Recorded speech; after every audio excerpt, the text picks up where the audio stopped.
Well, good evening, guys, and welcome to episode number 2 of the Second Amendment Daily Show, guys. We're discussing all things gun politics tonight. My name is Aaron Dorr. I'm with Iowa Gun Owners, and I am one of your hosts tonight. Guys, we have a full agenda here tonight. We're discussing red flag gun seizure laws, where they're happening, and you're going to be shocked to see some of the strings that are being pulled by some billionaires all across in New York State who are trying to have implications on your gun rights.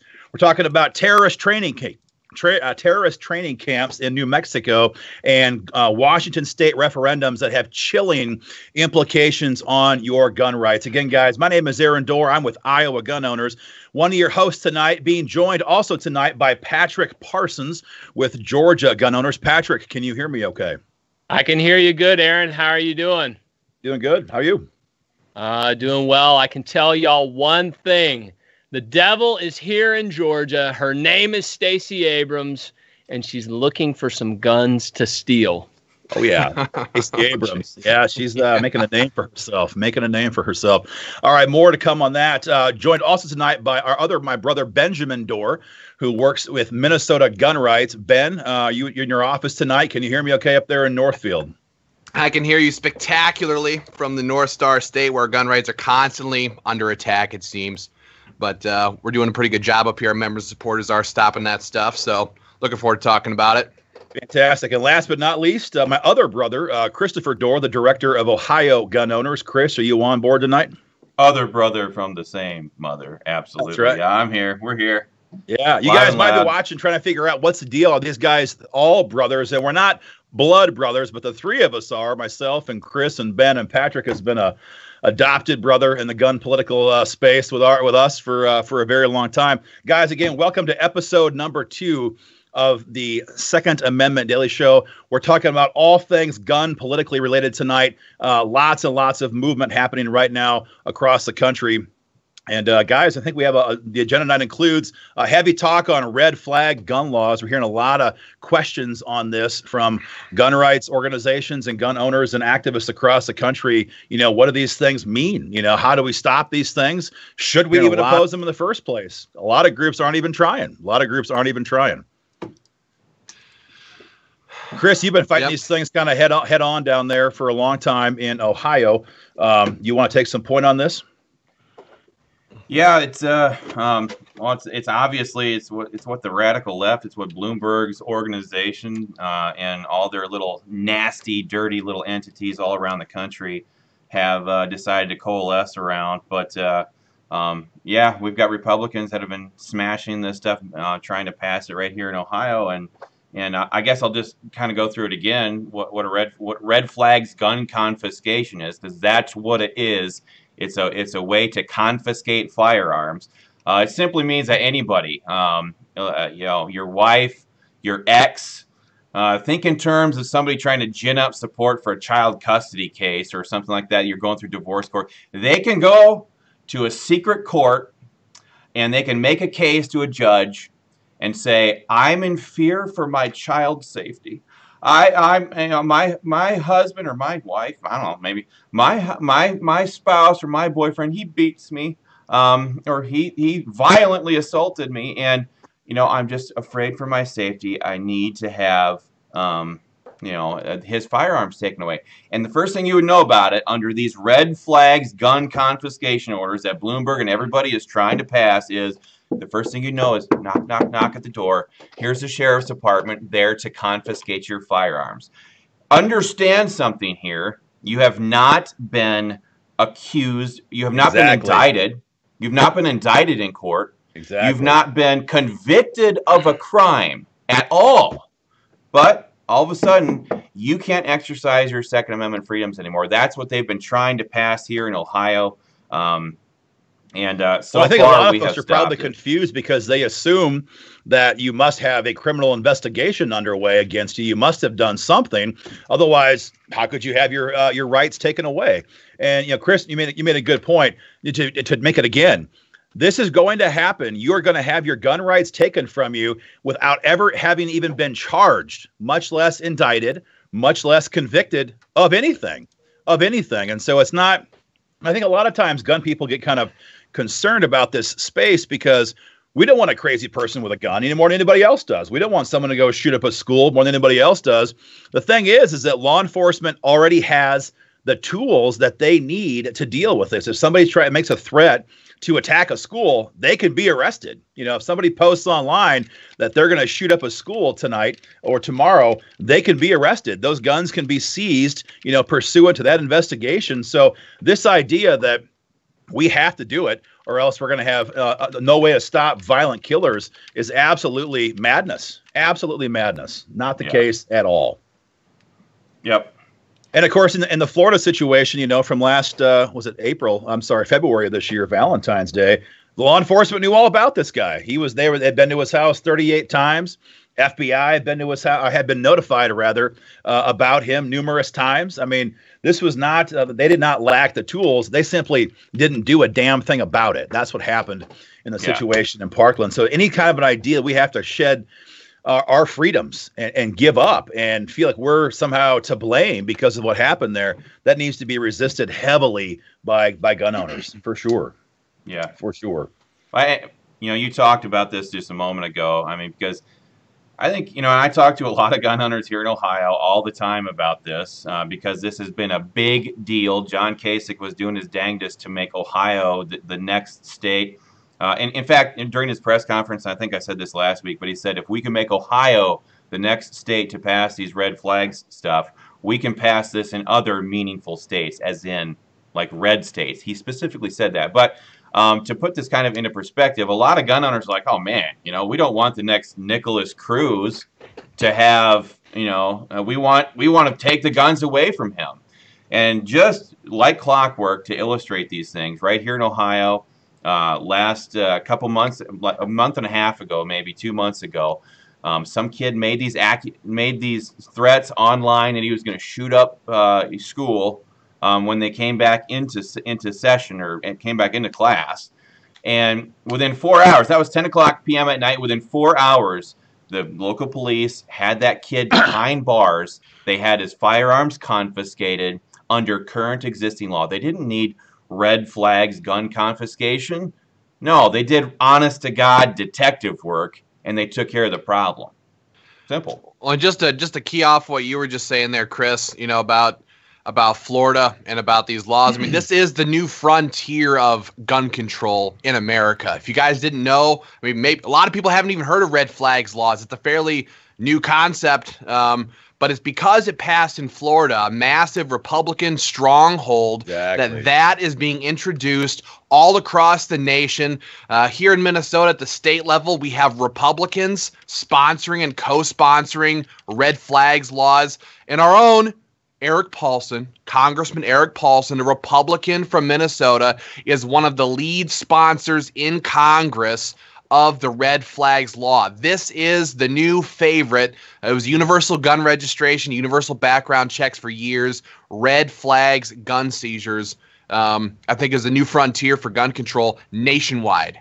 Yeah, and I think I have probably the quote unquote reddest state here in Georgia out of all four of us here tonight, at least where we're located, guys. And I think it was February 14th when the Florida shooting was. I was looking back through my notes and some of our old emails here in Georgia. Excuse me. February 26th, we were having hearings. Okay, this guy named Alan Powell here in Georgia, he's a Democrat for 50 years out of his life, and the Republicans win power about 15 years ago, and he switches parties in 2010. But he is the gatekeeper for gun legislation here in Georgia. Immediately, we were having hearings on red flag type of legislation. We called him out. He got furious, and so it's like what Chris was saying, that they tried to do it in these red states to make it okay in other red states. And we saw it right here in Georgia. And we know whether even if Brian Kemp wins down here the governor's race, even if he beats Stacey Abrams, I very much plan on seeing this stuff in Georgia, down at the Capitol. Well, and gun owners across the country, wherever you're watching this video from, before I do that, first of all, guys, if you're watching this video right now, one of the Facebook pages you see represented right here, guys, take a moment and go follow the link you're watching right there. Go to our YouTube channel right now. You can watch it in high definition. We got better video, better audio. Facebook overlords aren't crushing, that page like they do all of our Facebook pages. So if you're watching right now, take 5 seconds, hit that link, go to our YouTube channel right now and subscribe. That is the place we're going to have these podcasts going for the duration. That's where we're going to be. So go over there. But yeah, back to what you were saying, Patrick, this is not a blue versus a red state issue. I mean, I work in Iowa, I work in Missouri, I work in Wyoming, I work in a lot of states, and we have Republican lawmakers in Iowa right now, the Speaker Pro Tem of the Iowa House, Republican controlled, talking about working to make a deal, reaching across the aisle, all this politically correct mumbo jumbo garbage, the darling media fans eat this stuff up, all this concessions, all these deals, all to find this consensus with the anti-gunners, because this is a reasonable compromise. It's happened in Iowa with the GOP. I know in Missouri, this is being talked about by a lot of people who are concerned about this as well down there. So this is not just a red state versus a blue state issue anymore. Not at all. Not one little bit. Well, and that's, right here in Minnesota last March, it was one of the most radical, and I work for Minnesota Gun Rights, one of the most radical anti-gunners in our Minnesota House. They had hearings on red flags laws and other ones, and he sat right down in committee, and this is just weeks after Florida passed it, and we knew this was coming, but he sat right down in committee, and he looked at everybody and said, "Look, if Florida can pass a red flags law, why can't we pass it here in Minnesota?" I mean, the Republicans obviously saw that this was common sense gun legislation. They obviously saw that that's why they passed it in Florida. So why can't we pass it here? That is one of the lead talking points of why this is okay to pass in, purple states and red states and blue states now, because, hey, red state Florida did the job. Yeah. So one thing, guys. Yeah, go ahead, Aaron. Sorry. I was going to say one thing. I was going to check in. Looks like people are starting to hop on here and talk, guys. We've got Ken from North Carolina. Ken, how are you, my friend? Jairus, what's going on, Jairus? Trent in Davenport, Iowa. Kent Keller in Middletown, Ohio. Somebody in Wyoming. Very cool, guys. Let us know in the comment sections where you're watching from. I'm in Kennesaw, Georgia. Aaron is in what? Des Moines, Iowa. Right here in our office. Exactly. Chris is in Beaver Creek, Ohio, and Ben is up in Northfield, Minnesota, guys. But let us know where you're watching from, guys. Mexico, Missouri. Tom, how are you doing? We've got Tony Delaney, I believe, from Brunswick, Georgia. He was on last week, guys. I'm still looking for some of my Georgia friends. So if you're from Georgia, let us know. Okay. I was gonna say I gotta give a big shout out. My friend Greg Kemple, fantastic member of MGR's watching. We got Greg. We got Jairus up in Duluth. So big shout out to the Minnesotans on here tonight. You guys all kind of wish you had a Kent Keller in your states, but you don't. I'm the only one. Is Kent watching again tonight, is he? Yeah, I saw him on there a minute ago. So, good. I think before we get too far more into the details on red flags, and we're going to get a lot more coming on this and about the coordination we're seeing across the country, kind of bears repeating that everybody's watching this podcast trying to figure out what exactly is this? Like, what are these four guys? They have very similar banners, and heck, they even have matching microphones. What the heck is going on with this? And guys, no, we don't. No, I got a different one. You're close. Guys, this is the Second Amendment podcast that you need to be watching to see what's happening in the front lines in the fight for gun rights. The four guys you see here and some of the guests we're going to have on down the road, we work in state legislatures every day of the session in our various states on the front line in that fight for the Second Amendment. And every state's got a gun group, granted. Most states have 2 or 3. But there's not a lot of states, guys, that have organizations that just simply don't play games with lawmakers. You're going to hear some stories tonight about gun rights organizations, so-called, who spend all of their time kissing politicians' backsides, and then they sit there and wonder, oh my gosh, how come these guys pass gun control? So if you are a gun owner, this podcast is for you. If you're interested in the fight for gun rights, this podcast is for you. I mean, if you're leading a gun rights organization, you want to see what's happening in different states, this podcast is for you. And if you're a trolling anti-gun son of a gun or some member of liberal media, this podcast is also for you, because we're going to call you out and mock you eternally on this podcast. This is your place to be, guys. And we're asking you guys to help us out and get the word out about this. Again, take a moment, subscribe to this channel, and get involved in this more directly, and share it on your personal Facebook page, share it in your gun forums, share it in your groups. Help us get this word out there, guys, because there's a lot of coordinated effort taking place on the left on the attack on our gun rights, and very little of that happening on our side. It was what happens in Iowa on red flags, as you're going to hear in a minute, has direct implications on what happens in Ohio and Georgia and Minnesota and Missouri and all of the rest of the states that are currently trying to implement this type of gun control. So we can learn from each other and fight for our gun rights. That's that same way, guys. So be involved, guys. Be involved in this, in that capacity. Ben, you mentioned go ahead, Chris. Down. No, sorry, man down, man down. I see that, man down, man down. Go ahead, Chris. No, I was just going to say, you know, you already touched on it, and I think you're going to talk about it here in a few minutes. That's a major part of this show tonight. But we've been, you know, we only have one other episode out so far, but we keep talking about this, how what happens in one state directly affects what happens in another state. And you know, like I just said a few minutes ago, there's a coalescing around red flags gun confiscation. It's important to realize, especially with this red flag stuff, that these are all framework bills. Yes. They need to get this stuff in the door. This is the camel's nose under the wall of the tent. You know, what we've seen, especially here in Ohio, they came out with a super egregious version of this bill right out of the gate. And then we went to war against it. We mobilized our people against it. We were bombarding and shelling the absolute living tar out of the State House here in Ohio. And then what we see is the gun grabbers kind of pull back from that. They start stripping out the most egregious portions of the bill to make it appear more palatable, so that gun owners can kind of be like, can collectively sigh and be like, okay, at least it's not so bad anymore. But they're desperate to get these framework bills passed, because then at any time down the road, they can amend this stuff in future General Assemblies or future legislatures.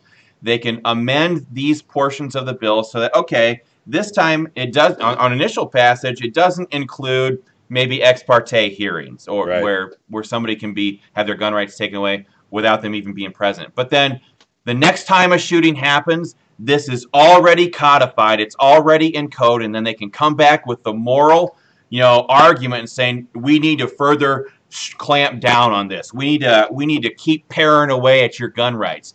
You give them a millimeter, they'll take a mile. That's the important thing to remember about this red flag stuff. It's a framework. They want to build on that foundation down the road. And they're not even hiding that. They're not even hiding that. That's not. They're very open about that in many states. You know, they'll start with this now, and we'll see what we can get down the road. But yeah, we've kind of alluded to some of this for the last little bit, guys. This coordination taking place right now in this red flags fight all across the state. I don't know about you guys, but I've got 4 bill drafts in my fingertips right here. I've got a bill from Iowa. I've got a bill from Missouri. I've got a bill in Wisconsin, unless you've got that one, Ben. I got a bill in New York.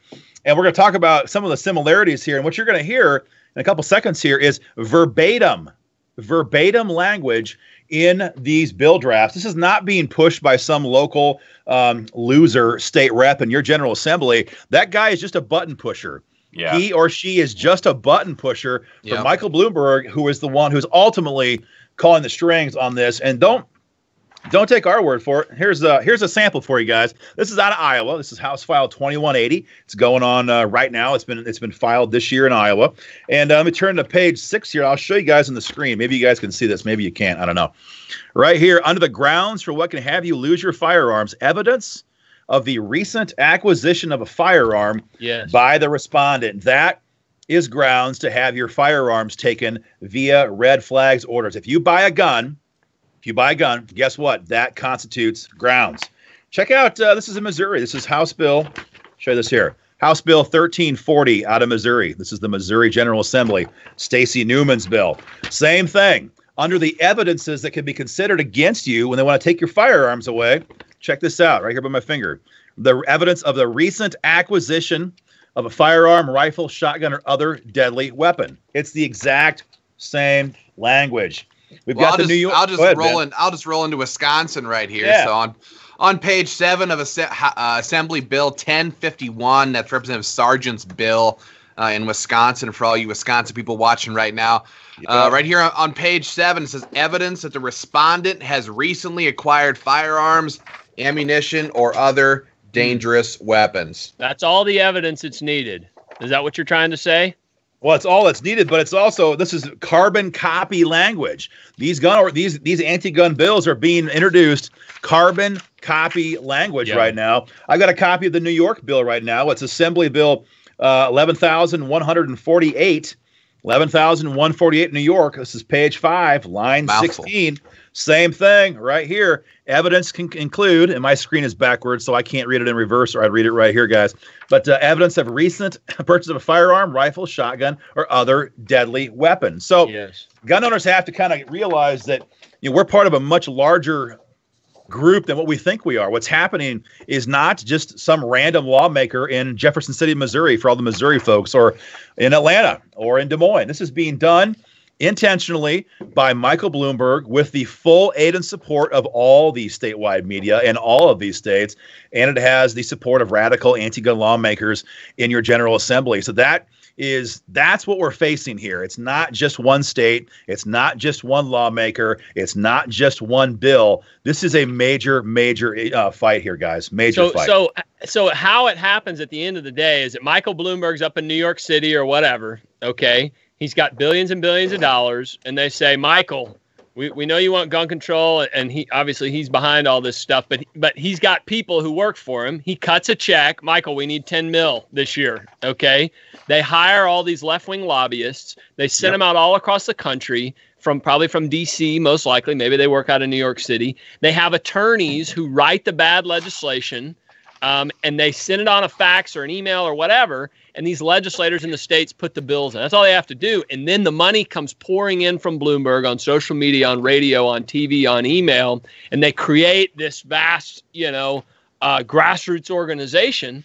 So in other words, our members and supporters support us with $30 a year, less than 10 cents a day. Bloomberg cuts multi-million-dollar checks. That is how this is working. And it may be a good investment for him. $200 million over the course of 20 years, he may be able to destroy our Second Amendment rights. That's what it boils down to. Well, yeah, like I read last week, I was actually trying to find it here while you were talking, Patrick. But there was that article that I referenced last week in the Wall Street Journal where they have spent $200 million since the Newtown shooting back in 2013, and they have created an army of 5 million people, 5 million radical. Right here in Ohio, we call them the Bloomberg's red shirt radical lion commie mommies, because that's exactly what they are. But lest you guys think that you have a lock on the states that have introduced this legislation, the Republican version that John Kasich authored did not have that within the most recent a recent acquisition of a firearm, but I took a look over in Pennsylvania. Apparently, they have a loser state representative there. Representative Stevens, House Bill 2227, says it right there again. Acquisition or attempted acquisition of a firearm within the previous 180 days. It's an absolute orchestrated from the top down effort to get all this stuff introduced. They don't want us to know this stuff. They don't want gun owners to take this stuff seriously. They want us all compartmentalized, state by state, and they want us all to be duped and fooled into thinking that this is just something we don't have to really pay attention to. Nobody wants a Nicholas Cruz with a gun, and just give them this one. That's really what they want. They want this defeatist attitude to really sink into the gun rights community and say, you know what? We need to, maintain our right to keep and bear arms, but let's just give them this and let's give them that and that and we got to shrink in a little bit closer each and every time because we give them just a little bit more, a little bit more, a little bit more, and at the end of the day, they're in one room celebrating taking away 10% of our God-given right to keep and bear arms, and in the other room we're sitting there supposedly celebrating that we only gave up 10% of our right to keep and bear arms. So all of us are on the front lines in our state capitals, and you guys have had nastier fights than y'all have had nastier fights than we have had so far down here in Georgia. I most fear if Socialist Stacey Abrams wins, that the Republicans will try to work a deal with her. We'll trade you this for that or whatever.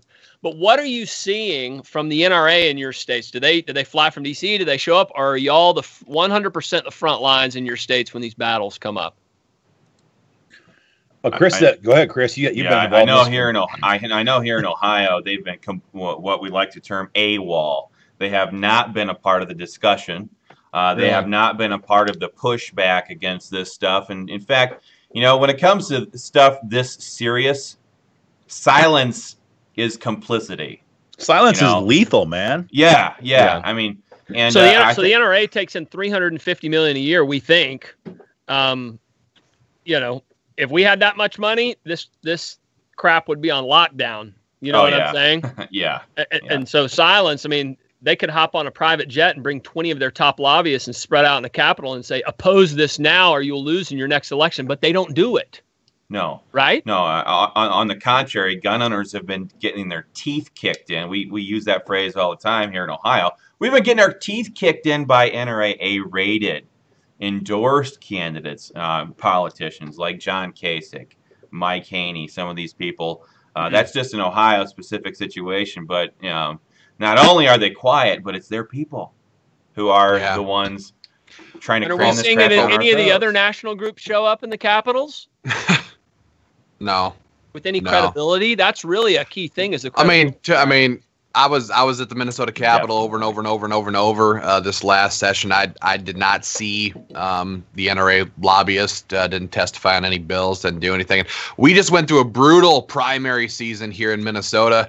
Our primary was on August 14th, so just got over. And on the contrary, we had NRA A-rated candidates attacking pro-gunners, lying about their record.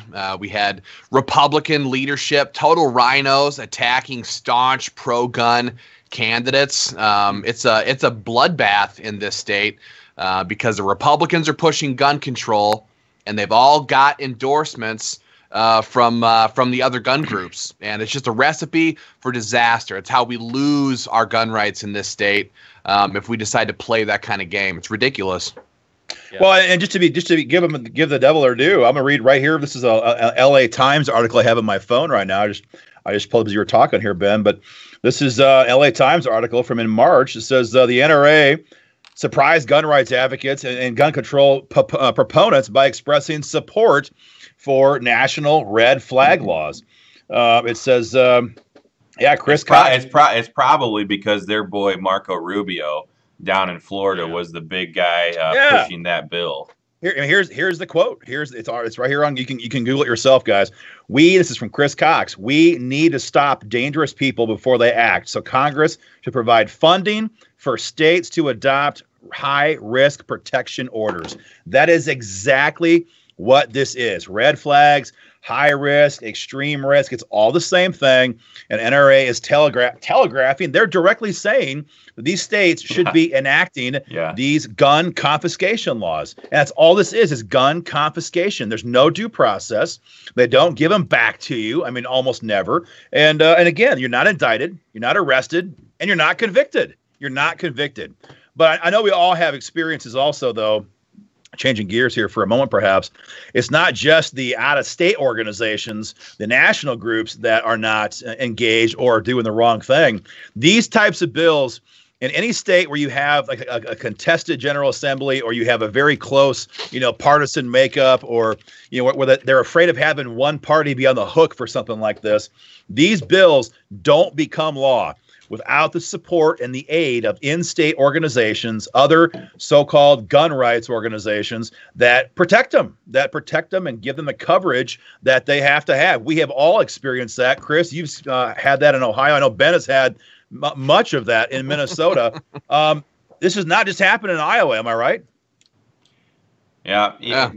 Who wants to go first? Because we've all got same problem. I'll go. Go, Patrick. You guys have had some bigger stuff than me, but look. February 26th, I said this earlier. And by the way, if y'all are just now tuning in, guys, I'm Patrick from Georgia with Georgia Gun Owners. The Georgia clan needs to step up, and let me know where you're watching from, guys. We got a few of those guys. Aaron's in Iowa, Chris is in Ohio, and Ben is in Minnesota. But February 14th was that shooting in Florida. February 26th, I'm standing in the hallway in the legislative office building. I knew the committee hearing was happening. Our members and supporters were calling in like crazy, furious at Alan Powell. He wouldn't give us a vote on constitutional carry, and he holds a hearing on this nonsense, extreme risk protections or red flags or something in that area is exactly what it was, guys. But I'm not kidding, y'all. Literally holding his belt on the way in. I'm standing right at the door, if you can envision this. Me and Micah, who works for us here, he is almost holding Alan Powell's belt. And I'm about 6'4", and this guy is about maybe 5'6", 5'7", whatever. You know, it is what it is, DNA, genetics. And Powell is about the same size. This guy is so close to him, and Powell looks over at me, and he says, "Did you say I'm pushing through a gun ban?" I said, "Yeah, you are, and you wouldn't give us a vote on constitutional carry." And the establishment gun lobbyist, Georgia Carey is their name. His name's Jerry Henry. He looks up at me and doesn't say a word. But his hand, I swear to y'all, I think it might have happened. He had his hand like on the guy's, you grab somebody's belt buckle. It was weird. But that's kind of what Aaron was alluding to, or Chris, or whoever it was. These establishment guys, they do what they're told. And that's what's so dangerous at the state capitals. Yeah. Well, it's in Iowa too. In Iowa, the Iowa Firearms Coalition is that bootlicking, incumbent protecting, sniveling organization that's always to be counted on to protect incumbents. And guys, as you're hearing me talk about this, think about your own states. Think about groups in your states. Think about the emails you read from them. Think about what you see in their Facebook pages. Do they spend their time protecting lawmakers, even subtly? Do they spend their time trying to explain why now is not the right time to pass a pro-gun bill? Do they protect the governor? Do they protect the speaker, protect the leader? Do they do this kind of stuff? Because in Iowa and in Georgia, in all these states, guys, in all these states, these organizations are there to protect leadership. And then the way it works is leadership then protects them. How does that happen? Well, that might mean they have the who's who of your state General Assembly go to their rallies every year. And they stand there and they just have this bro fest and bromance with the organizations. And oh, my good friends of the Iowa Firearms Coalition, they're fighting for you. And then the way it works in my state and your state also, folks, is when push comes to shove and gun control or pro-gun bills are on the line, and these weak-kneed leaders, so-called, choke, then it is these so-called gun rights organizations who are there to defend them. And in Iowa, when little, primping ain't easy, Matt Winchell, that's what we call him here in Iowa, when Matty Winchell stripped out constitutional carry last year, there was the Iowa Firearms Coalition. Didn't he's such say a word. I mean, honestly. Didn't say a word. When they stripped out the immunity language on stand your ground law last year, didn't say a word. He talked about red flag gun seizure laws this year. They didn't say a word. Talked about banning bump stocks. They didn't say a word. And the point here is not just to trash the Iowa Firearms Coalition. There's plenty of material there to last this entire podcast. The point, though, guys, is that these types of state groups, man, they exist in your state. You might not know about it yet, but they're there. They're there. And that is one of the big threats right now in this kind of an environment where you have a lot of states being controlled by the GOP right now, a record number since the 1920s after Trump's massive, win in 2016. Now is the time for these kind of groups to hammer through pro-gun bills, and they're wilting. They're wilting all the time. Well, I'm gonna jump into the comments here really quick. I got a Jacob Clark asked a great question here. He says, "How do we as gun owners educate the anti-gunners who have fallen hook, line, and sinker for the bull our media is feeding them these days about guns and how us gun owners are perceived?" Jacob, that's a good question. But what kind of one of the things that we do here with the organizations that we're working for, trying to mobilize people for, is, some of the gun grabbers, the anti-gunners who have fallen for this stuff, who believe this stuff, we found it's a whole lot easier to go after people who already are agree with us on the issues and mobilize them, get them involved in the fight. Our whole goal behind this, and this is how we can all be effective as gun owners, is try to get more of our people, our friends, involved in this fight. That's what we're trying to do here in Ohio Gun Owners. All these guys are trying to do that in their respective states. But the goal here is that what we need to do as gun owners, we need to stand together. We need to get more of our friends down off the bleachers and onto the court, playing this game, this deadly game. At the end of the day, it is a deadly game. We got to get them involved in playing this fight with us. That's the best thing. You know, some of these gun grabbers, they're gone. And sometimes you just got to let them go. We would suggest probably just focusing more on your own friends, family, and people that you know who already agree with you in principle, but may not be motivated to get involved. Get them in the fight. Yeah, get them involved in the fight. So excellent question there, Jacob. It especially pertains to anti-gun politicians. Don't ever try to educate an anti-gun politician. Right. I mean, they're in it to win it. You know, they're voting to win their next election. You know, they're in somebody's pocket. They're soulless people, and they have they're not running on any sort of real conviction, but rather political expediency and a desire to destroy our country. Many of them in Minnesota especially, there's some radical leftists who want to see our country totally fail, and all you can do is oppose those people's agenda 100%, and that's what we do. Yeah, we've got the establishment group down here, just real quickly, Georgia Carry. They waste their time by telling their members, every now and then they send an email like once a month, okay? They tell their members, take your legislators out to lunch. Well, what if you live in a left-wing district? I've seen guys in their blogs and elsewhere say, oh, I take my legislator out, you know, who's got an 85% left-wing Democrat district or 70%. They take them to lunch and sometimes they'll even take them to the gun range. It's like, guys, they are bought and paid for. Okay, they are bought and paid for. Do not waste your time. And I don't remember exactly what Chris said, but even if you have a left-wing family member, they might just be gone. Okay, it may be your liberal aunt, your liberal uncle. You love them; they're your blood. You can be nice to them at Thanksgiving and Christmas and Easter, but beyond that, they're trying to destroy the country and our Constitution. Let them go. Can't do anything about it. I think Kent Keller made a good point here. I'm going to steal your talking point here, Chris, from your state of Ohio. But he answered the question very well. Threaten to primary him. Threaten if you had these Republicans who are sitting here playing games, talking crap, not doing anything. Threaten to primary him. He also says it can mean it can spend thousands of dollars trying to keep seats. So support your real pro-gun legislators or primary the ones that need it. And that's exactly right. There are champions. There are heroes in every state legislature, well, most of them across the country who are fighting. And Kent Keller nailed it. They get primaried. Our enemies come after the good guys. We should be, number one, protecting them. And number two, then going on offense and primary and some of those guys. Speaking of heroes and champions, we do have one watching. I know right now we've got State Senator Anthony Bouchard watching right now. Anthony's checking in from Wyoming. Anthony, who we're going to have on here as a guest, I think, sometime down the road. Anthony was the bill sponsor this year in Wyoming for Stand Your Ground law. And when the entire rest of the country was passing gun control or pulling back at least from pro-gun bills, I believe that Wyoming is one of the only states in the country this year to enact a pro-gun bill, and not just some chintzy thing. Anthony hammered through with Wyoming gun owners, a group I work for in Cheyenne, hammered through Stand Your Ground law. And Anthony says right here, seeing Bloomberg operate in Wyoming, I can't imagine how hard the push is in other states. Gun owners need to get involved and join the fight before the Republicans give the store away.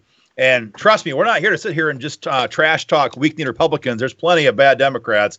But this is a subtle problem that a lot of gun people might not always want to have to kind of interact with. A lot of times we're betrayed by our friends. We're not defeated by our enemies. And State Senator Anthony Bouchard knows that firsthand. He is on the front line as a state lawmaker in Wyoming. So as the guy who has crammed through the only pro-gun bill that I know of since the Parkland, Florida shooting. That's why 30 days to the day, guys. I was out there 30 days to the day when all the rest of these states, in Iowa, they choked on constitutional carry. Yeah, I know in Minnesota the same thing happened up there with you, Ben, right? But 30 days to the day after all the rest of these states choked or passed gun control, Wyoming hammered this through. So it can be done with the right kind of pressure, guys. It can be done.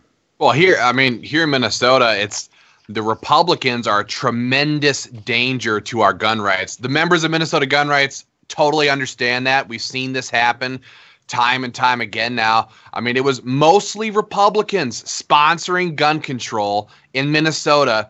Just this last session, we had more than 30 gun control bills get introduced in 2018 in the Minnesota legislature, and there were dozens of Republican legislators who were signed on. Some were lead sponsors, some were co-sponsors, but our Republican majority was attacking our gun rights whole hog. And to go back to the whole state, other state groups bailing on our gun rights, that problem has never been worse than in Minnesota. Right here, we have the Minnesota Gun Owners Caucus. Rob Dorr, Brian no relation. No, I don't know how he got that last name. His last name is spelled all screwed up. Yeah. And old Breon Strasser. These guys run the Minnesota Gun Owners Caucus, and they have been attacking our organization, our members and supporters wholesale as we expose radical anti-gun candidates running for office. They attack us in an effort to protect their friends who are doing their best to destroy our gun rights. It's a huge problem in Minnesota with Republicans attacking gun rights and the establishment gun groups attacking gun owners for standing up for their gun rights. It's a huge problem. Well, I think it's just the swamp. It's the swamp is existing not just in Washington D.C., folks. I mean, it's right here in Des Moines, Iowa. It's right there in Cheyenne, Wyoming. It's in Jeff City, Missouri. And this is shifting now. In 2018, this gun rights fight is shifting. And it's not just R versus D anymore. Quite the contrary. I wish it was that simple.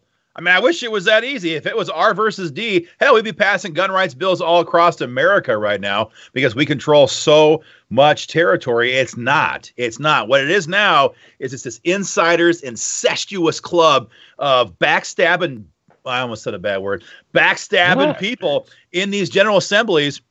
It's the insiders cool kids club versus all of us. And so, again, and they hate people who call them out for that. They hate organizations that don't sit there and play their game. And they want this kind of stuff done in secret, quietly, without people shine the light. And again, guys, if you're watching right now in some state besides these four, or if we have groups that are great in Missouri, great organizations in Wisconsin, great organizations in Wyoming. But if you're watching in some state besides that, guys, pause and just think about what can you do. Maybe you can launch an organization. If you want to, we're here to help you. Maybe you want to have to leave a group you're involved with right now. Whatever it is, the fight for gun rights needs leaders, not bootlicking cowards that we have in so many states right now. Amen. On the inside and on the organizational side on the outside. Not what we need right now. But again, guys, take a moment.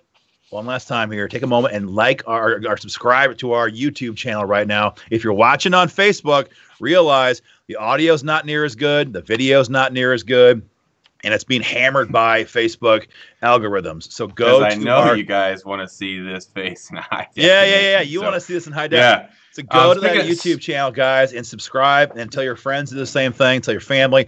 Get people involved in this because this fight is spiraling. It's raging right now. Across the country. Speaking of that, I don't know what Patrick was holding up. Now I'm all discombobulated. I'm itching for some more fun down here. Hang on. Aaron was mentioning bootlickers. Yeah. And he was also mentioning YouTube. So I'm going to jump into the YouTube comments here. Misplaced Hillbilly says that BFA, we're just talking about this whole idea that there's these in-state compromised gun rights organizations. Right here in Ohio, we call them the Buckeye Firearms Association, headed by Jim Irvine, Chad Baus, and Dean Reich. These guys are the compromising people here, but Misplaced Hillbilly says that Buckeye Firearms Association, BFA people, have told him that gun owners must compromise to get what we want later. Dumb, right. We lose, and they just bring up another right to take away. And folks, like right here in Ohio, Buckeye Firearms, Chad Baus, Dean Reich, Jim Irvine, these guys, they have endorsed, and this is one of the big things that they do for the compromised politicians. They run interference for them. So right here in Ohio, And like Ben was just talking about up in Minnesota with Brittany Strasser, they have endorsed Mike DeWine for governor. And this is the Mike DeWine. Ban Mike.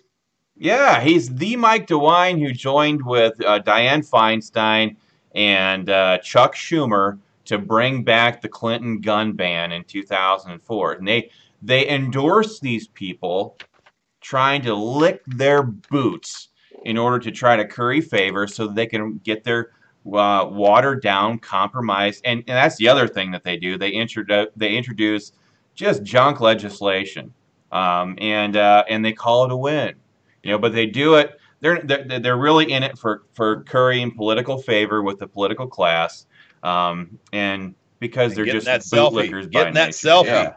Yeah. Oh, and I just want to mention, just on that exact same vein, right here in Minnesota, Tim Walz, Congressman Tim Walz, is the leading Democrat candidate for governor. It's our gubernatorial race is this November.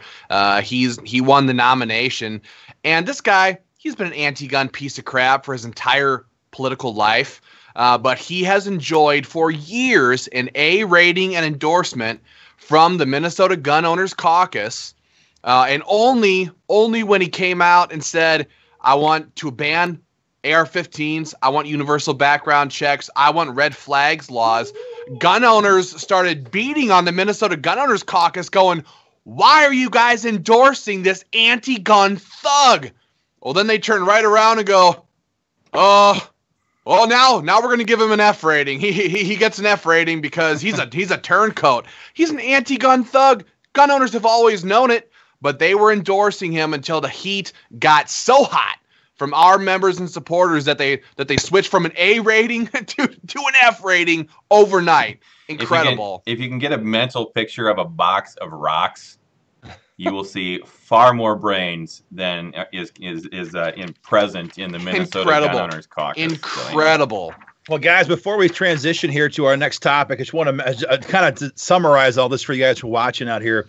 Again, if the gun rights organizations in your states are not screaming from the mountaintop, well, we're in Iowa, so we don't have anything close to that. But on top of the highest hill of corn, if they're not screaming from the mountaintop about red flag gun seizure laws, calling out lawmakers who are pushing this, especially if they're in the GOP, guys, you got a real problem on your hands. Gun rights organizations cannot be afraid of being extreme. We're supposed to be the extreme. We're gun owners. We're supposed to fight hard. And if they're not doing that in your state, guys, dump them and find one that will. And again, if they're not doing it there, guys, come and we'll help you guys get one set up. We're going to jump down here in a minute to this massive Washington State referendum taking place. A lot of questions on it last weekend. Before we do that, though, we have terrorist training camps right here in America, the New Mexico training camp. Patrick, we're seeing the news. These people have been let go on some recent charges, and this whole thing is catching the gun owners by storm. What's going on? Yeah, we've got this. This is Georgia related, so I'll handle it here, guys. I don't know if they can see that or not. We can see it. But there you go. So those are the 5 terrorists who were out at the terrorist training camp in New Mexico. I'll do a quick rehash, 60 seconds. A few weeks ago, it was discovered this terrorist training camp out in New Mexico, guys. You've got Siraj Wahhaj, okay? He's from Jonesboro, Georgia. It turns out they end up finding a 3-year-old child who had been missing from Georgia out there, buried in a 3-foot shallow grave, guys. But he is the son of Imam Siraj Wahhaj, 1993 co-conspirator in the World Trade Center bombings in New York City, unindicted co-conspirator, guys. And how does this relate to Georgia? Well, it turns out in the news, it comes out that they were targeting and they were training these kids to be school shooters, hospital shooters, which are gun-free zones, but in particular, Grady Hospital here in Atlanta. If you've watched The Walking Dead before, it's featured in Grady Hospital is featured in The Walking Dead in a couple episodes there, guys. And these I don't know if it was prosecutorial incompetence, but out in New Mexico yesterday, all five of these people, all the charges were dropped. Sounds like they're going to bring some more charges, but it's a big deal. It's raging at the grassroots level. I know a lot of y'all out there has seen it, guys, but the politicians, you're not hearing anything, especially on the left, guys, but, school shootings, targeting hospitals. These guys know where gun-free zones are, and they were targeting them right here in Georgia, and we're keeping it alive down here. You probably see us on Facebook Live and other places, guys, but it's crazy. You can see the headline right there: Jihadi trained kids to shoot schools. That's it. That's my piece on it. Well, it doesn't fit the leftist narrative of a white middle-aged gun rights member. It didn't use an AR-15. It's like this. Yet. What's that? Yet. This stuff just doesn't fit the narrative. So they kill it off in 2 seconds. We don't want to talk about that.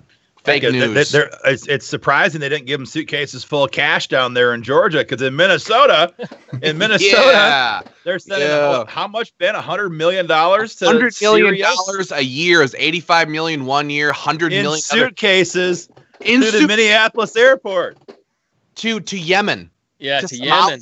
They're funding terrorism. State money. It's state money, right? Yeah. Taxpayer dollars being given to daycares in Minnesota, and they're shipping hundreds of millions of dollars in cash on commercial airplanes to Yemen and Somalia to fund ISIS terrorism. And that's what flies, literally, what flies in Minnesota. It's insane. It's just insane. That freaks you guys out. Give us a thumbs up or a shocked face there on the Facebook page. That's just it highlights the point that gun-free zones are the weak link in society all across the country right now. This is a state-level issue. I know for all the guys who are watching in Missouri, we had a lot of folks here from Missouri a little bit ago checking in. In Missouri, it's been a #1 issue down there with the Missouri Firearms Coalition for 2 years now, repealing deadly gun-free zones. And Missouri has over 18 areas where you can't carry a firearm. And some of those are federal, but about 13 of those are state mandated. So churches off limits in Missouri, as they are in a lot of states. Schools, obviously, daycares off limits, sports arenas off limits. I mean, these are exactly the kind of places these madmen are going to get a body count. It's the exact same places: churches, schools, daycares, sports arenas. I mean, this is where I would go if you're a nut job terrorist. You want to get a body count. You want to go to population centers, churches and sports centers, and schools. That's where they're going to go. That's where they have been going. And so gun-free zone repeal remains a huge issue. But right now, everybody's on defense. We've lost the momentum in a lot of these pro-gun states right now. After Parkland, Florida, we see all these weak-kneed Republican leaders that are advancing or talking about advancing. There he is. Windschittle. There's Matt my Windschittle. boy, my guy out of Iowa. So this whether it's the definition of a weak-kneed Republican leader. His last name really is Windschittle. That's right. It's not made up. Not even help that. And I think as we talk about this, I mean, we had one of the guys in the comment was asking about red flags. We said more than that, though, they're moving to do a lot more, raising the age. Where'd that comment go? He had a great comment. It's not just red flags. They want to raise the age limit. They want to take away AR-15s. And we're going to discuss that here in just a moment with this Washington referendum. We're getting questions on that from some friends in Washington State last week. But this is what happens when you don't play nasty, when you don't fight like a dog for your gun rights. When lawmakers think they can get away with an inch without getting their hand slapped, they're going to come back and come back and come back and come back. And that's why, I hate to say it. Well, no, I love to say it. We love getting down in the gutter, as Chris likes to say, in the fight for gun rights. There's no place we won't go to defend our gun rights, because if we give these people an inch, they're going to come after it, and they're going to come after it with all they got. And it's not just repealing stand your ground law, which is on the agenda in Georgia. It's on the agenda. There's a bill filed to do that this year in Missouri. It's not just rolling back good stuff. It is a whole host of the most egregious gun control we've ever seen talked about, certainly in the last 25, 30 years. Yeah. And again, I guess to keep this going, then, in Washington, we got questions on this last weekend. We did some phone calls out there and found this bill for you guys. In Washington State right now, we have initiative number 1639. Perhaps you guys can see it right there. This is a ballot referendum, and what that means, in case you're not sure, ballot referendum is where they bypass the legislative process, because that's where gun owners have the most amount of ability to stop bad bills, because we can focus our firepower on scared lawmakers. They're bypassing that, and they're taking this vote right to the people, and they make it sound so, democratic, and this is, for the people. We have a republic for a reason. We have lawmakers that represent us for a reason. This is only being done because Bloomberg's had his ass handed to him in a whole bunch of states in the last couple of years. Missouri threw him out when they passed constitutional carry. Yes. Idaho did the same thing. Heck, Bloomberg's people were in Wyoming this year when I was out there fighting with the Wyoming gun owners, trying to and successfully passing stand your ground law. Bloomberg's people are everywhere, and they're getting their butts kicked in a lot of these states, and they're moving to referendums. Referendums are where they can find a way to bypass the law, the process, and they're having success there. There's discussions in Ohio. I know, Chris, that's a referendum state. Very easy to do that kind of stuff out there. What's any word on this out there? Well, discuss this. Yeah, I mean, that's what makes, and this, again, this goes in with this whole theme that what happens in one state really affects another state, because, and Bloomberg has been deliberately traveling down this path. If he can pass this garbage out there via referendum, and they love referendums, because usually if they don't have access to public taxpayer money to try to promote their nasty freedom-hating, America-hating agenda, then they can just bankroll it via billionaires, and they can, like you said, they can avoid those choke points that are committees, that are our local politicians. And so, I guess I didn't hear if you went through the particulars of what that. No, we haven't even got to that yet. Referendum would do, but that's what makes it so scary. So Ohio is a referendum state. So we're sitting here wondering, oh man, are they doing everything they can in Washington State to kill this thing? Because a lot is on the line, even here in Ohio.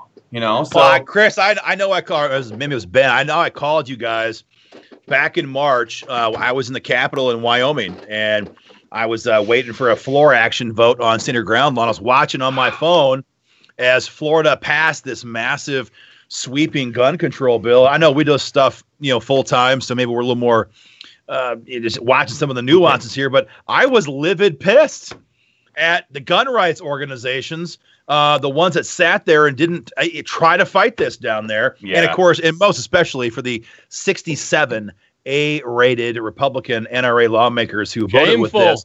Because, like you said, I mean, when this stuff happens, it reverberates nationwide. And Ben already said they're talking about it in Minnesota. Well, hey, if they can pass it in Florida, well then, by golly goodness, why can't we pass it up here in Minnesota? And so, if you're involved in these fights, guys, again, the bad bills you stop has ramifications way outside of your state. And when you pass a pro-gun bill, you're punching way above your weight class, guys and gals, because, I mean, look at the stand your ground law fight. I mean, look at stand your ground law shut down hard in 2012, again, thanks to Florida, even though they did pass the first one, so we can't trash talk Florida too bad.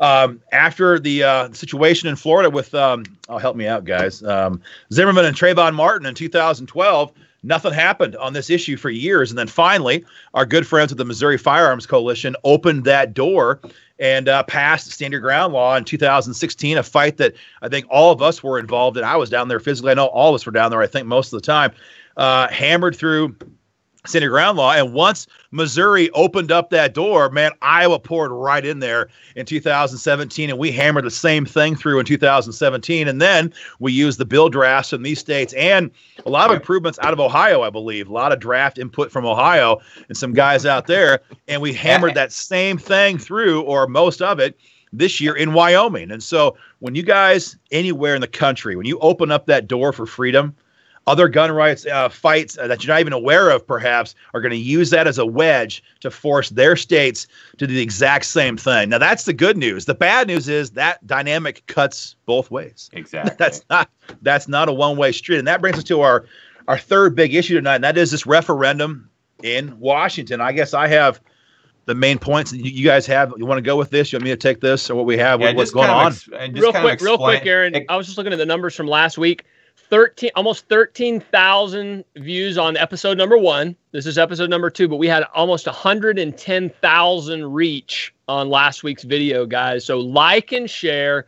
Pass it around to family and friends. Before we get to our third topic here, we're going to keep coming at y'all every Thursday. Like the Second Amendment Daily page. Like the Second Amendment Daily on YouTube. If you want to sponsor, we've had a bunch of people contact us last week and this week about potentially sponsoring our videos. We're getting videos under our belt, but this is going to be big, guys. We have a way to make this going to be big. So be excited about this. If you want to sponsor, you might get a good deal if you get in early. Okay, I'm just saying it, guys, but Definitely. we had 110,000 people to see this video last week, about 13,000 actual views, which is what Facebook defines it as. But big reach, guys, and we're going to make it bigger, and it's going to come bigger even next week. Aaron, go ahead to the third topic. Sorry about that. But again, and one last housekeeping notice to subscribe to that YouTube channel, guys. That's where you're going to get the best information. We're going to have more videos that are streaming there that are not just the 4 of us in the future. Right. We're going to have updates, for example, guys, during session. When there's a huge fight happening in Minnesota, we're going to broadcast videos from Minnesota Gun Rights live on this channel so you guys can see what's happening right now. And again, this whole dynamic that you're not alone in your state. What happens there impacts everybody else. Being aware of what's happening is half the battle. And so that YouTube channel will be the place to be in the frontline, state level gun rights battle going forward. So subscribe to that page. But we talked about what happens when you give these guys an inch, and we talked about what happens when these lawmakers believe they can get away with little nibbles on our gun rights because they're not having their hand crushed by gun owners. And one of the most egregious fights happening right now is taking place in Washington. This is amendment or initiative number 1639. And guys, I've been reading gun bills for over 10 years, and I've never in my life seen something this draconian ever. Some of the backstory here, this issue was challenged in court 2 weeks ago, and a local judge threw out 300,000 plus names that were added to this amendment, trying to put it on the ballot. But it's the state Supreme Court came back this week and said, you know what, we're going to do it. We're going to make this happen. And so now it's on the ballot. And what we're talking about here is an amendment to basically treat every single semi-automatic rifle like a machine gun, They're going to classify all semi-automatic rifles as assault weapons. And of course, we all know that an assault weapon is a fully automatic firearm. We have this, it's right here on page 27. I'm going to show it to you guys. This is being discussed now here, but it's coming to a state near you guys shortly. Check this out. Perhaps you can see it. I'll let you guys read it for yourself. And again, my screen is backwards when I look at it, so I can't read this for you guys in real time. But I'll read it here in just a second here. It says, semi-automatic assault rifle, this is the definition, means any rifle which utilizes a portion of the energy of a firing cartridge to extract the fired cartridge case and chamber the next round, and which requires a separate pull the trigger for each cartridge. Guys, it's a semi-automatic rifle.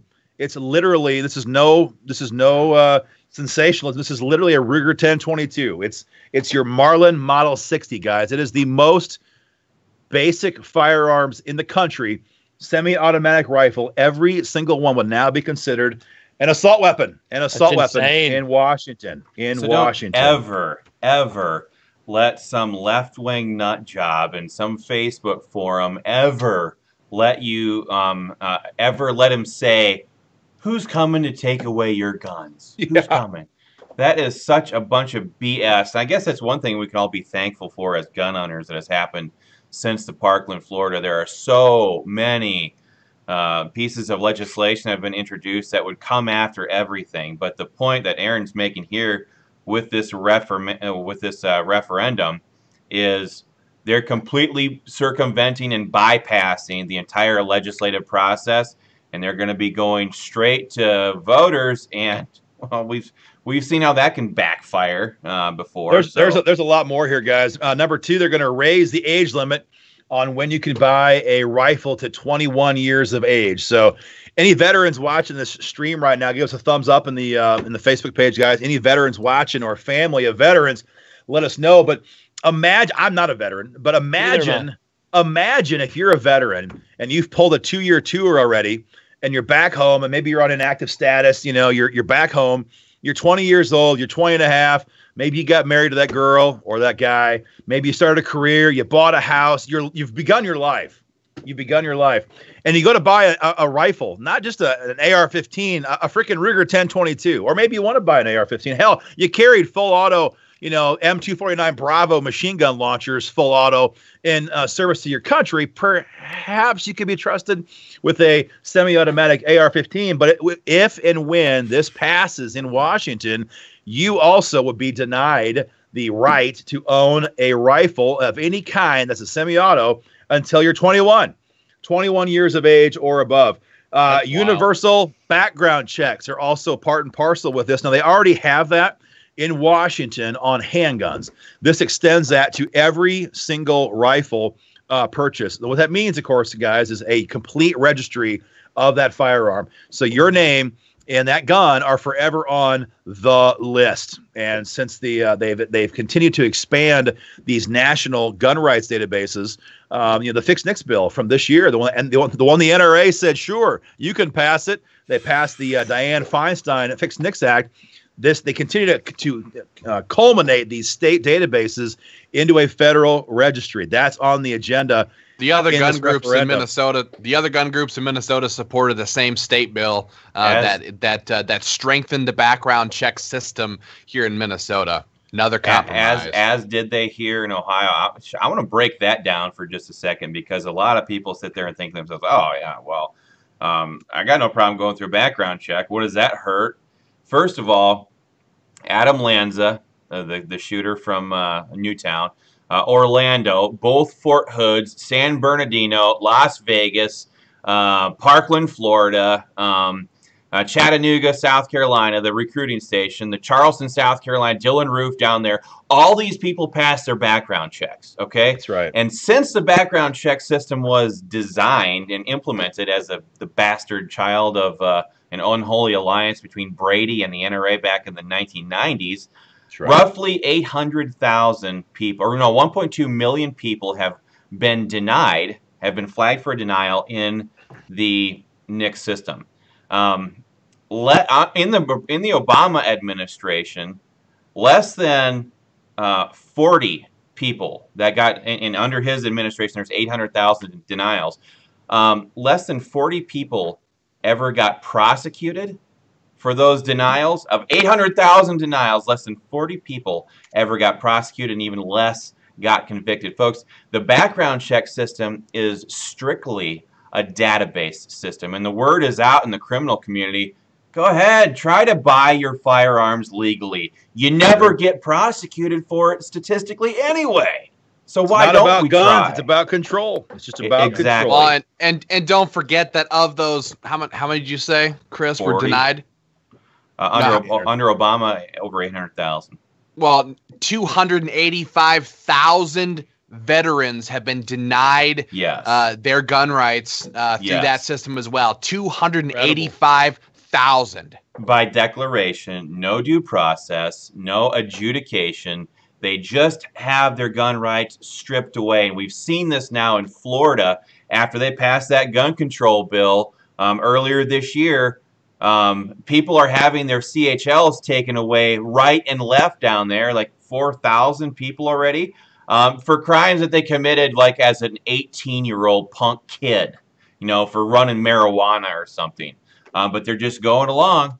And because of this database, they are declaratively taking away people's Second Amendment freedoms. That's what the background check database is for. So I just want to make that clear. It's a big, huge pet peeve of mine. We all saw those headlines after 2013. The Boston, or no, Current. The Hartford Courant up in Massachusetts was demanding that the state police use the NICS database to go around and confiscate firearms of anybody who refused to register their AR-15s after they passed that same deal in Buffalo, New York. Within 5 days of you dying in Buffalo, New York, the police chief has his guys, his goon squad, literally knocking on your spouse's door looking for your guns, because unless you've added your spouse's name to the permit in New York, she can't legally possess those firearms. So your body, it might be fully cold by that point, but they're already searching through your underwear drawer in Buffalo, New York, looking for your firearms. And and last but not least here out of Washington State, guys, and again, this is where gun control goes left to its own devices. A 10-day waiting period to buy any semi-automatic rifle, period. 10-day waiting period. And last but not least, mandated trigger locks have to be on every firearm. If you don't do it and somebody gets a hold of it who shouldn't have it, barring a couple of rare circumstances, it's a Class C felony in Washington State. So this is where gun control goes. This is where it goes. And I mean, I know the background checks make you freak out, Chris, and as it should all of us, but trigger locks has always triggered me, I guess, to use that expression. I read the story back in the 90s. You can find it online today. Oh, yeah. The Merced, California pitchfork murders, and you can it's all over internet. You can find it right now. But it was 14-year-old Jessica Carpenter was home, the oldest of like 6 siblings. And her parents, great people, they had both leave for a few moments to drive both cars to drop off mom's car to get the brakes done at the shop. And so both parents drove away for like 10, 12 minutes, whatever it was, a short period of time. And they came back, in the one that they weren't, horrible parents who left their kids alone all day, as that would justify a homicide. They were gone for a few minutes. And in that time, this is the middle of the day now, this naked, baked out of his mind nut job broke down their front door carrying a pitchfork and came inside and began to terrorize these kids. And they all ran upstairs. They had a bit of a plan worked out. They ran upstairs to mom and dad's room because Jessica had been taught how to shoot her dad's revolver. And she was going to smoke that bastard. And she gets upstairs and she realizes that her dad had put a gun lock on that trigger because he was obeying California statute, and she didn't know where the key was. The gun was loaded. She could see bullets in the cylinder, and she couldn't access that trigger. And as this guy was literally beating, and just put yourself in this mindset for just 2 seconds. As this guy was beating down the door, she did not have the upper body mass to lift her siblings out the window, but she could drag herself out. She drug herself out. She ran to the neighbor's house as she hears her siblings screaming for their lives. And the neighbor called the police. They finally showed up. They had to shoot the guy because he was out of his mind. He already killed 2 siblings with the pitchfork, wounded numerous. I mean, these are the grotesque, awful, this worst way to go type injuries. Killed 2, wounded others, all because Jessica Carpenter couldn't get the freaking gun lock off her dad's revolver. And so this is not just some theory. This is not just a political discussion in some abstract state capitol committee hearing room. This is real lives that are being impacted every day by gun-free zones, by trigger locks, by waiting periods. How many stories do we all know about? I'm ranting now, but how many stories are we aware of women waiting for a gun, waiting for a permit to carry a gun or to buy a gun, and they're killed in their own home, killed in their driveway, killed at work by a psychopath ex or wannabe jilted, lover or whatever it is, all because she was waiting for some government bureaucrat piece of crap to approve it. It makes my blood boil. You look at this shooting in Jacksonville. I know we hadn't touched on it. The guy was from Maryland. It happened on Sunday. It's already disappeared for the most part from the headlines because why? He didn't use a scary looking gun, an AR-15. Yep. He didn't. But he's from Maryland, which maybe it may even surpass Illinois, California, and New York. Yeah. But if it doesn't surpass them, it's right up at the top. Maryland is one of the gun control capitals of America.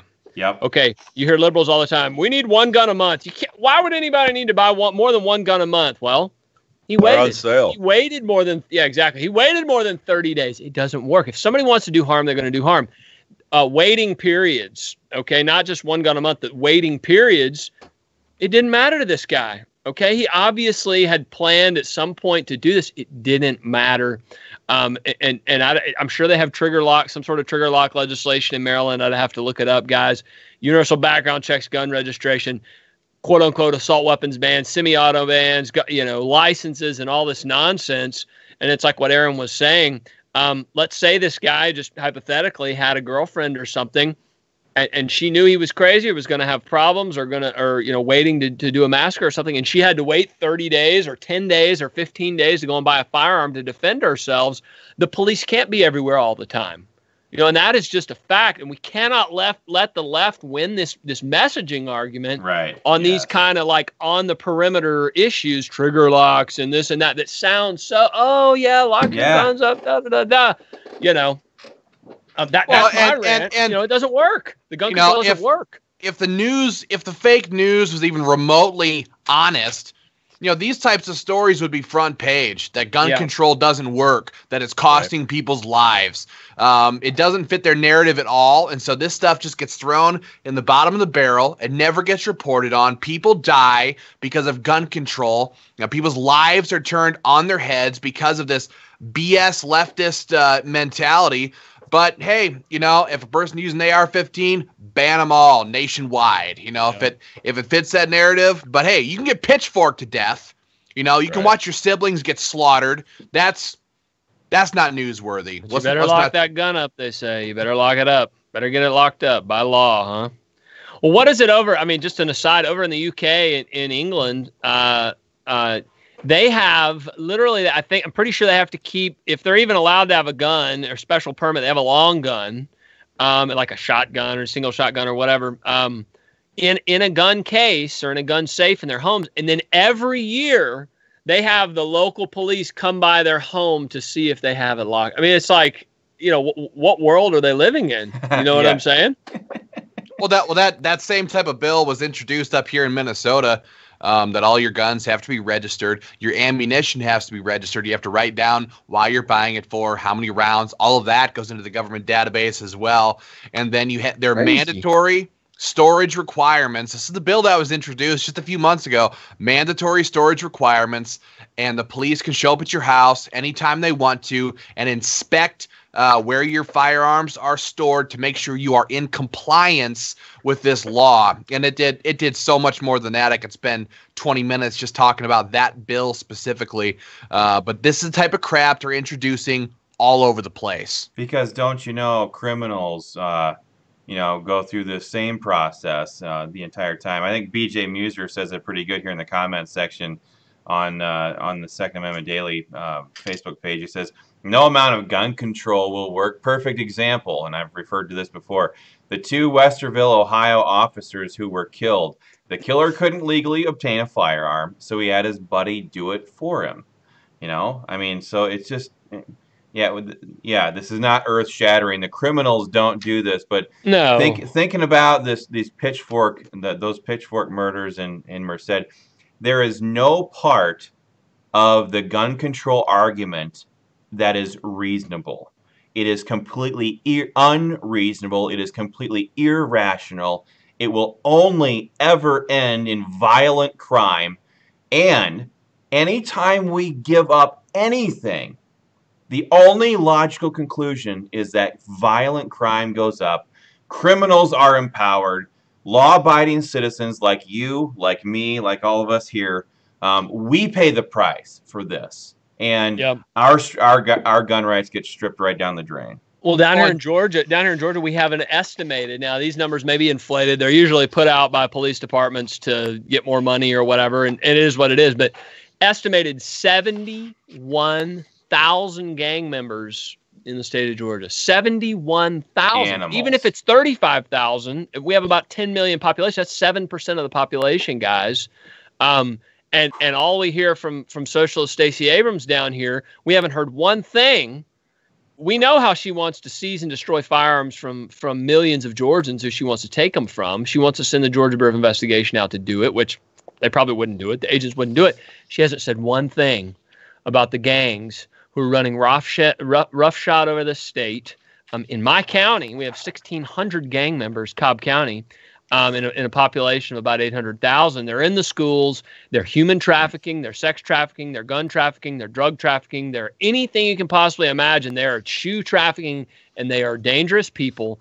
And the politicians on the left, they say nothing. They say, ban, confiscate, and destroy your firearms. We're going to put in every gun control bill possible and hope one sticks.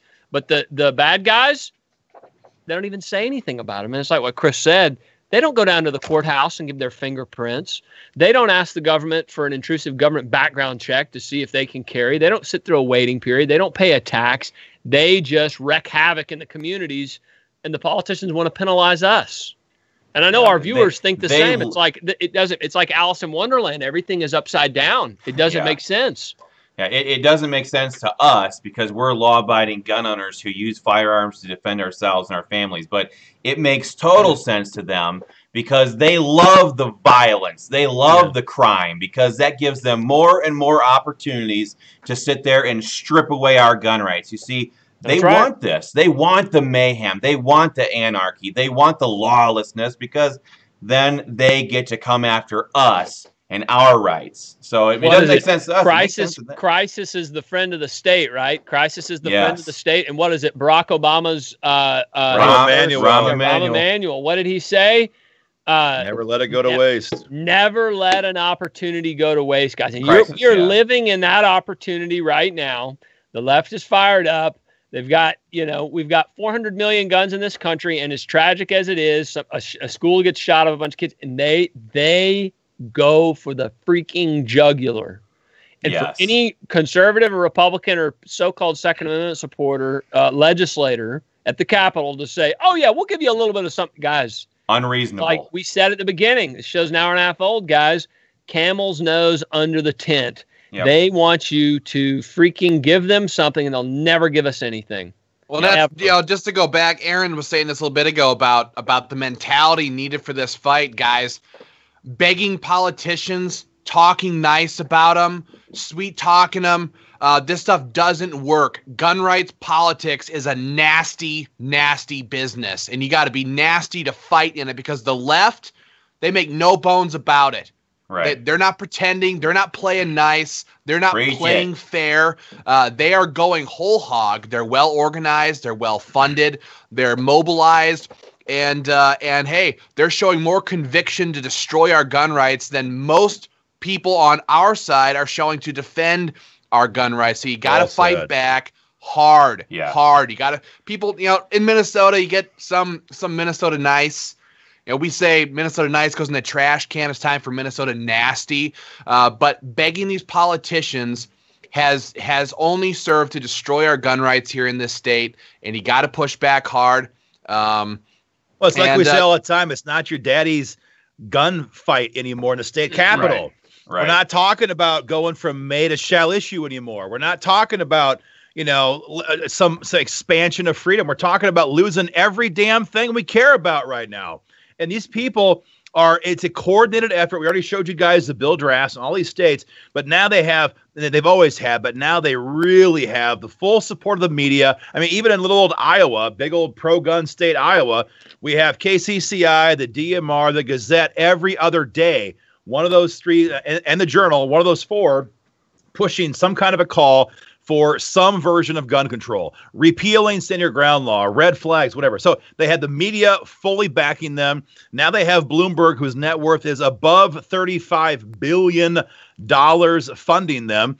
And there's no shortage of radical lawmakers and governors in certain states that are willing to do their bidding. So if you think, guys, that you can kind of, do the Pheasants Forever thing once in a while, or you go to the Capitol once a year for Lobby Day, or, just kind of some of these, fun things to do. Admittedly, I'm not saying that that's not fun. I like to do all that kind of stuff too. But like Ben said, you got to get nasty. And we don't mean interpersonally always, but there is a lot of room for gun rights organizations to amp up their game. We spent a lot of time tonight discussing what's going on, bad bills, bad states, but we haven't discussed anything about what gun owner organizations can do tactically, what we do to fight back. And in a future podcast, we're going to break this down for you guys so you can see what exactly we're talking about, because you don't just pass a gun bill or stop a gun bill with a nice smile, because none of us have it. Yeah. None of us have it. Because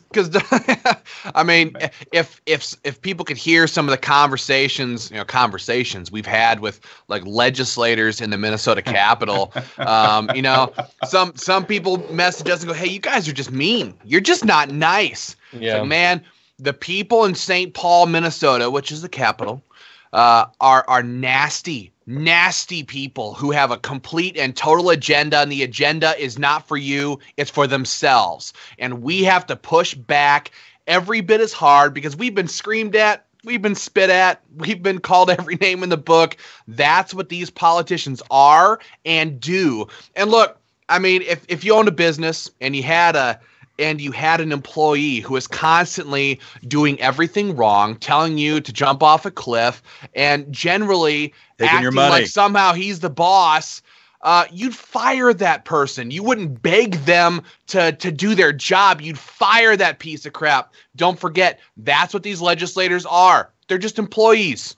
They work for you. You put them there, you remove them. You don't have to beg them for anything. You tell them what to do. You're the boss, they're the employee.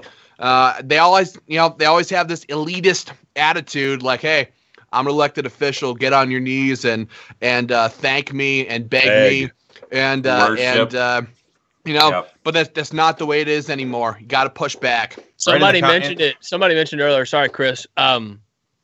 I think Chris mentioned it about these leftists and gun grabbers saying, "Oh, we don't want to take your guns away," and the legislators would say the same thing. We don't want to take your guns away. Oh, guys, these guys are out in the open. I saw one here in Georgia the other day. They asked Socialist Stacey Abrams, "You say you want to take your guns away?" It was a planted question, but one of her supporters in the crowd, like their base wants them to take guns away. Yes. One of the supporters in the crowd said, "I'll go door to door and take them away."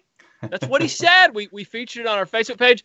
Ted Cruz, Lion Ted out in Texas. I'm giving him a hard time, guys, but he's running against this guy, Beto O'Rourke. I just saw a video before we got on. One of his supporters was in a Ted Cruz rally and said, we'll take him away. And Ted Cruz said, well, come and take it. And everybody was like, yeah. But the left and these politicians, they want to take guns away. There's no more gray area there.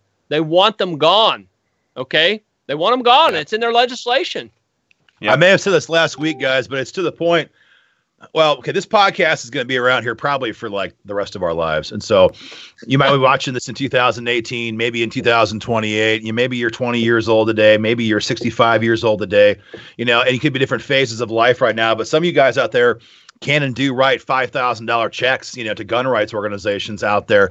And I'm not asking you guys, we're not asking for money here, but what I'm saying is that think hard what organizations you're backing. Think hard what lawmakers you're backing. It's almost to the point, I may have said this last week. It's almost to the point if the guys, the figureheads in your state are not being trashed by the media and trashed on the floor of the General Assembly or something like that, then guys, you got to think hard about, is this worth funding this organization? Because however bad it is now in 2018, if you're watching this a year or two or 10 or 20 years later, it's going to be a heck of a lot worse. And the only way we're going to stop this is, again, aggressive fighting for gun rights at the state capitol and the grassroots level across the state. I know that the four of us are some of the most hated gun rights activists in the country. And I know it's a badge of honor. I was showing some of these. Yeah, that makes me warm. Makes me warm. I was showing some of you guys the other day, State Senator Rick Bertrand, a champion, just a warlord for gun owners here in Iowa. 8 years in the state Senate. He was giving his retirement speech, and he was talking about Iowa gun owners and the members of Iowa gun owners and how much they're hated inside the Capitol. But how he said gun owners play tough and they play to win, and that is damn right. We're not here to make friends in the Capitol. We're here to actually win.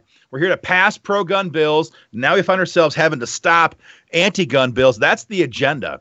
So guys, as you watch this podcast, again, maybe you're a college kid and you're broke. I've been there, and you don't have no cash to give. But then when you volunteer for organizations, pick the ones that fight hard. And if you're a donor, give to the ones that fight hard. And if you're supporting candidates out there and incumbents, well, first of all, you should usually have your head examined, number one, with a few exceptions. But pick the ones that fight hard and fund those candidates. Maybe it's not your own state rep, but you know what? There's a good chance that your Republican pro-gun state rep is a chump who won't fight. Yeah, he might vote good, but we need fighters. We need leaders in the Capitol on the inside and the outside. So find those people. Find them. And I'm going to jump in here with one point that I know Kent Keller has been saying it a couple times in the comment section here, and take it from Kent Keller because his wife, Representative Candace Keller, is actually one of the best legislators I've ever come across. She's just one of those people who's not flappable. She's not impressed by power. But he says, don't talk nice to them. Call them. Email them. Public records are critical. But I think he said earlier back up in the comment section, we need to be pressing the flesh all the way across the board here, because if you do have a champion on the inside, somebody who is standing there and fighting on behalf of the gun owners, they need to know this. They need to have your support. They need to know that their actions aren't just happening in a little vacuum chamber that is a state house or a state capitol building. They need to know that gun owners are active and mobilized and standing with them, because if they don't, they're going to stop. And I was talking with somebody about a month ago about this very topic, and he's like, if you look back 10 years ago and look at what would happen in a committee meeting when it was anything involving guns, you would see a huge stacked room full of gun owners, and you would see one or two nut jobs from the Brady campaign or whatever gun control organization was fighting against gun rights at the time. Very true. Look at what's happening today. The veneer has been pulled off, and the left has just exposed themselves for the radical, militant, in-your-face, push it down your throat, backed by Soros, backed by Bloomberg, nut jobs that they really are, and they stack the rooms now. There's more gun control advocates than there are gun rights advocates in these committee hearings. So when Kent Keller is sitting there saying this kind of stuff, he means business, because he knows that on the inside, if these fighters who are fighting for us, if they're not looking out into that crowd and seeing a bunch of gun owners who are mobilized, organized, and fighting back, we're going to lose the day. And that's what these gun rights organizations that we're all a part of here are all about. It's about mobilizing gun owners wherever they are to the fight at hand, so that if they can't make it there on those days, they're phone calling them, like Kent Keller says. They're emailing them. They're Facebooking them. They're sandbagging them back home in their districts at their local events, at their town halls. We need to be doing that. And it kind of brings it all the way back to that other question that one guy had. How do we do this? Talk to your friends. Get them involved in organizations like this. Have them subscribe to this channel so they can get regular, good information about what's happening in the fight for our gun rights. Get your friends down off the bleachers and onto the court playing this game. And rant. Yep. You got a lot of guys checking in. Oh, go ahead, Ben. Go ahead. I was just going to talk about right here in Minnesota in 2013, after the Sandy Hook shooting in Connecticut, they had a gun control rally here in Minnesota, and I think they turned out somewhere around 3 dozen anti-gun activists, maybe 4 dozen, at the state capitol.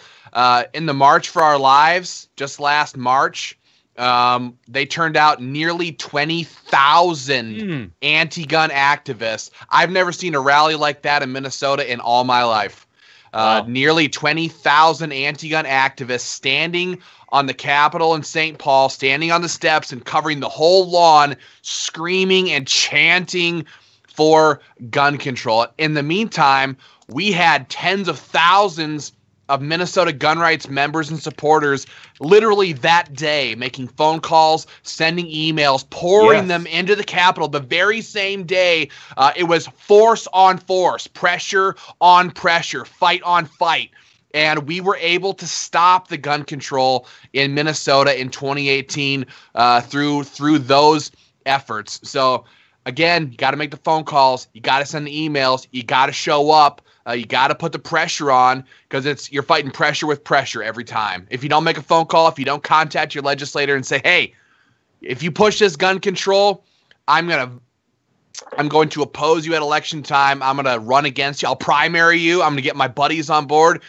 You got to do that stuff. If you beg them, if you say, hey, pretty please, would you mind voting no, I'll support you. Who wins the day? 18,000 screaming anti-gun radicals on the state capitol steps, or the Quisling guy who's begging legislators to do their job? Now hold their feet to the fire, and you don't have to be nice about it. It'd be nice if you can, but you don't have to be. Getting a lot of hearts on that comment, Ben. A lot of folks giving a big thumbs up. So glad you guys are hearing this and internalizing this. It is a big philosophical shift, from what that gun rights fight used to be. But it's just not what it was. And that's the same thing here in Iowa. We got some folks from Iowa. I need a shout out here. I saw a couple of them here. Now I'm trying to scroll back to them as I speak. We had Aaron watching right now from Leon, Iowa. We have Don checking in from Davenport. Hi, guys. Keep involved with Iowa gun owners. And we got some comments here on the YouTube channel as well. Guys, don't forget the YouTube channel is where you have to go to subscribe, because that's what's going to be done and being hosted in the future. Again, you have better audio, better video quality there, less lag. That's the place you want to go. And primarily because YouTube doesn't censor this stuff on the fly nearly as fast as Facebook does. So Facebook has algorithms where they can hear snippets of what we're talking about, and they can do suppression on our reach on this stuff. So that's why we're really pushing people to get over there to YouTube. Yeah, I had a couple questions about notifications. I said, Patrick, why didn't I get a notification for the Second Amendment Daily Show like I do for Georgia gun owners? I answered those questions. We're going to be rolling out, and I know Chris is working on this, going to be rolling out some stuff here in the next few episodes. This is just a second episode. We're getting a few episodes under our belts, guys, but you should be getting notifications in the future. And if you're not currently, go and like the Second Amendment Daily page. Go like the page on Facebook. Go and like the YouTube page. Check out the website, secondamendmentdaily.com. But you will be getting notifications here in the near future, guys. So stick in with us there, or stick with us there, and we're going to be rolling out some new technologies here in the coming weeks. We're excited about it. Yeah, this is going to be the place to be, guys. This is going to be the place to be. Right now, we're kind of in downtime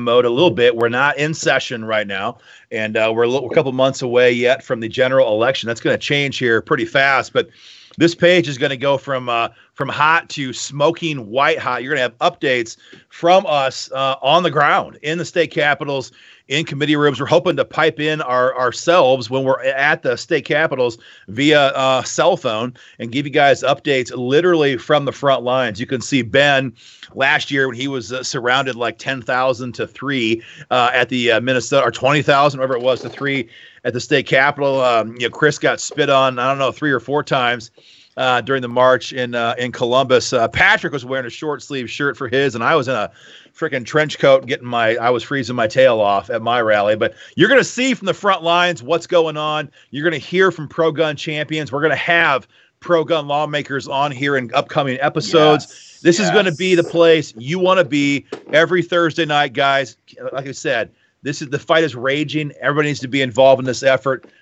Follow the page. Follow us on Facebook. More importantly, subscribe to YouTube, guys. And we'll be right back here again next week. Guys, we're going to sign off here in a moment. Any last words from you, Patrick? No, guys. Join us every Thursday night at 7:30, guys. There's no doubt about it. Also, join us at Georgia Gun Owners. You heard me today talking about the Second Amendment Daily Show tonight. But, guys, keep up the fight. We need everybody who's on here from Georgia. We've been talking to a lot of y'all here tonight, guys, but I appreciate being on the podcast, and I look forward to it next Thursday. Ben, wind it down. Huge shout out to the members of Minnesota Gun Rights. I mean, I see Kirsty's on here tonight. Greg is on here tonight. Ryan's on here. Got a whole bunch of guys and gals from Minnesota. So thank you guys for coming on here tonight. Share this stuff with your family and friends. Throw it in the gun blogs. Throw it in the pages you're a part of. Spread this stuff out there far and wide, and come back next Thursday. Absolutely. You guys rock. Y'all can brag up your individual states' supporters and members as much as you want, but I got the best ones here in Ohio. So, guys, we're gonna sign off, and we'll be back here next week at 7:30. It seems like we always get going at about 7:34. 7:30 Eastern, 6:30 Central, Minnesota. Right. Yeah. Missouri, Iowa, and if you're in Wyoming, and we have a lot of folks here that were watching this a little bit ago from Wyoming. If you're in Wyoming, guys, we're talking about 5:30 local time. 5:30 local time. Don't forget Wisconsin. Have I mentioned tonight that the Braves are in first place? See, this is first place in the division. More fake news. We're doing the tomahawk chop down here in Georgia right now, man. Stadium is about 14 miles from our office here. Now I need to end this thing right now. So guys, we'll see you back here again next week at 7:30. Until then, stay safe and carry on. See you guys. Later.